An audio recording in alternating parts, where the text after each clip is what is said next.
সাগরের মাঝখানে এক পাহাড়, ওই পাহাড়ের উপরে বসে 500 বছর টানা আল্লাহর ইবাদত। দিনে আর রাতে একবার করে নিচে নামতেন। সেখানে আল্লাহ তাআলা পাথরের ভেতর থেকে তার জন্য মিঠা পানির ব্যবস্থা করে দিয়েছেন, আর একটা ডালিম গাছের ব্যবস্থা করে দিয়েছেন। সকালে নামলে একটা টসটসে ডালিম, রাতে নামলে টসটসে ডালিম। এগুলো খেয়ে খেয়ে 500 বছর সে আল্লাহর ইবাদত করেছে।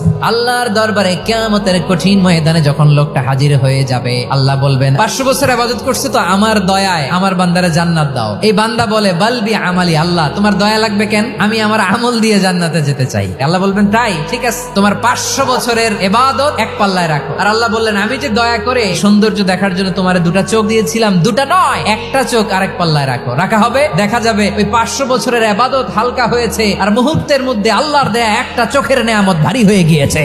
ফলাফল দেখো, হিসাব বলে তুমি এখন জাহান্নামে যাবা, যাও এবার জাহান্নামে যাও। এবার লোকটা কাচুমাচু করে বলে আল্লাহ এবার আমি বুঝতে পেরেছি তোমার দয়া ছাড়া দুনিয়ায় কেউ জান্নাতে যেতে পারবে না।